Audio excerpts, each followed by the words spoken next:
Hello friends, good evening. Dream of Bharat के online platform पे आप सभी का स्वागत है। फ्रेंड्स, हम पुनः उपस्थित हैं और क्लास को कंटिन्यू करेंगे।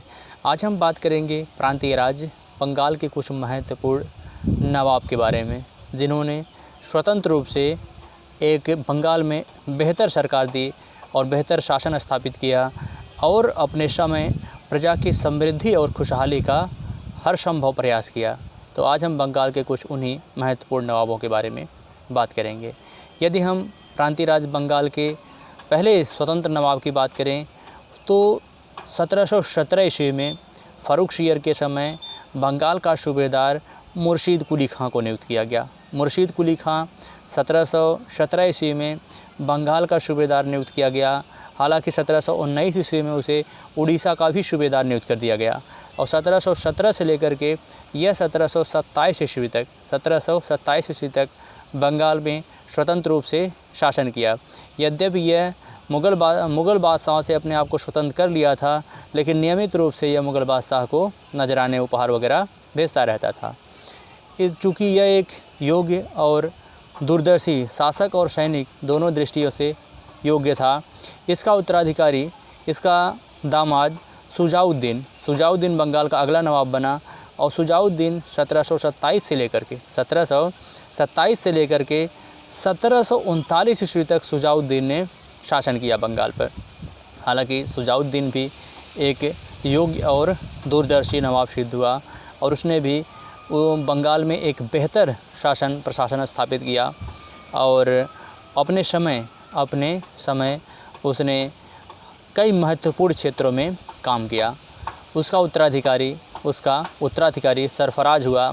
हालांकि सरफराज शासक और सैनिक दोनों दृष्टियों से अयोग्य था और 1739 से 40 महज एक वर्ष में ही, चूँकि सरफराज का संघर्ष जो है अलवर्दी खां से हुआ और अलवर्दी खां ने सरफराज को पराजित करके मार डाला और बंगाल का अगला नवाब अलवर्दी खां बना। अलवर्दी खां 1740 से लेकर के 1756 ईस्वी तक इसने बंगाल पे शासन किया और सबसे योग्य नवाबों में से एक सिद्ध हुआ अलवर्दी खां। और अलवर्दी खां के समय बंगाल अपनी समृद्धि के लिए पूरे भारत में सबसे समृद्धशाली जो है सूबा हो गया और सबसे समृद्धशाली क्षेत्र माना गया। हालांकि अलवर्दी खां के समय ही यूरोपीय कंपनियों ने बंगाल में अपना पांव जमाना प्रारंभ कर दिया था, लेकिन चूंकि अलवर्दी दूरदर्शी और योग्य था, वह जानता था कि इसका परिणाम क्या होगा, अतः उसने यूरोपीय कंपनियों को कभी भी अपने सूबे में ना ही अपने सूबे को युद्ध का स्थल बनने दिया और ना ही सूबे की आंतरिक राजनीति में हस्तक्षेप करने का अवसर दिया।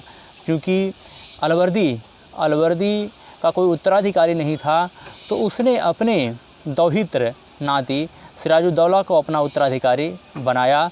लेकिन सिराजुद्दौला को भी उसने जो है शासन प्रशासन की हर बारीकियों को प्रारंभ से ही सिखाया था।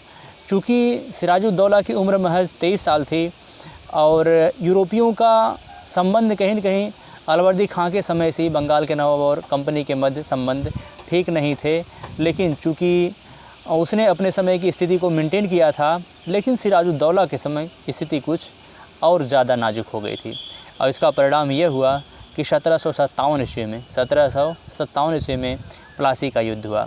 प्लासी का युद्ध हालांकि महज एक षड्यंत्र था, युद्ध नहीं था, लेकिन जो भी हो, चूँकि ईस्ट इंडिया कंपनी जो है इसमें विजयी रही और सिराजुद्दौला मारा गया।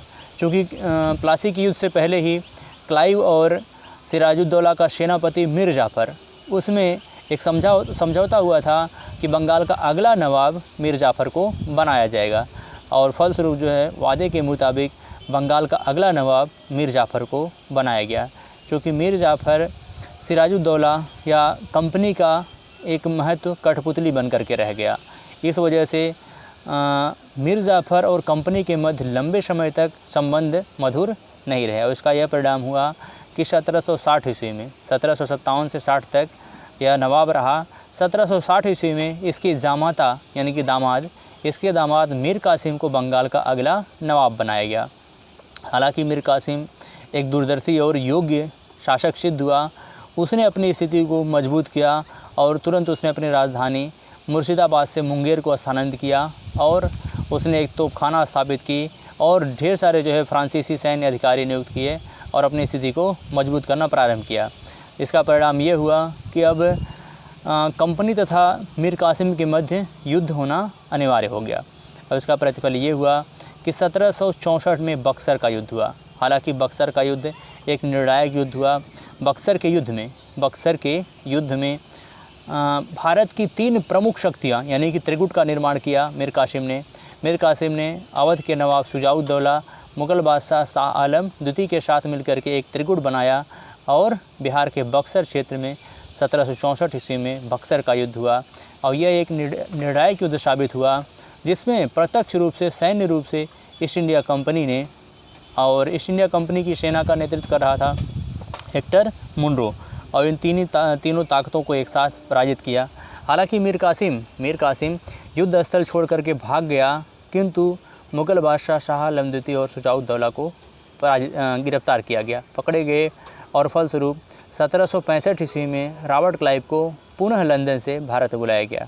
हालांकि इस समय 1763 से लेकर के 65 तक मीर जाफ़र को पुनः बंगाल का नवाब बनाया गया था।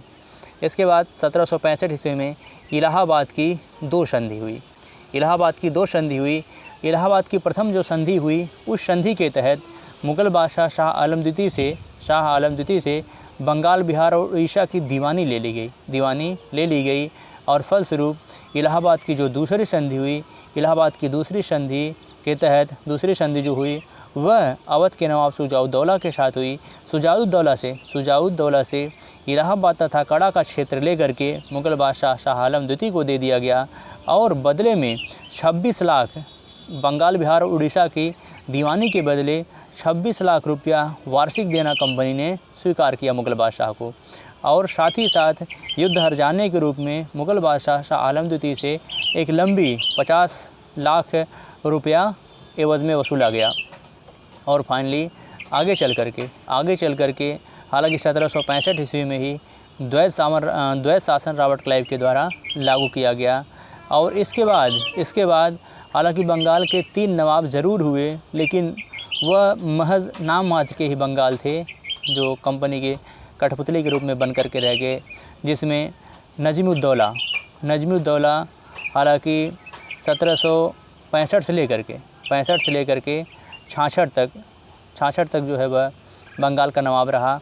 इसके बाद नजमुद्दौला के बाद मुबारकुद्दौला बंगाल का अगला नवाब हुआ जो 70 तक रहा, 1766 से लेकर के 70 तक रहा। और फिर इसके बाद सैफुद्दौला अगला नवाब हुआ बंगाल का जो 1770 से लेकर के 1775 ईस्वी तक रहा।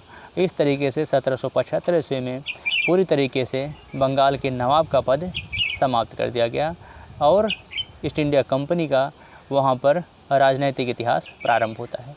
तो इसी के साथ इजाज़त दीजिए फ्रेंड्स, फिर मिलेंगे एक बेहतर क्लास के साथ। जय हिंद, जय भारत।